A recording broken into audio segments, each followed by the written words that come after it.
Good morning everyone and welcome to today's maths lesson.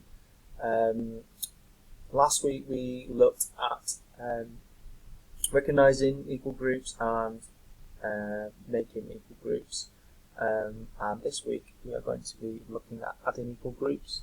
We're going to be looking at the multiplication sign, we're going to be looking at things that arrays, but just for today we are adding equal groups.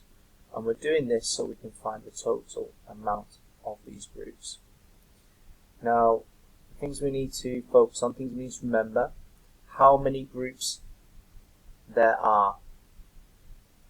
Are those groups equal? If they are, then we look at how many are in each of those groups.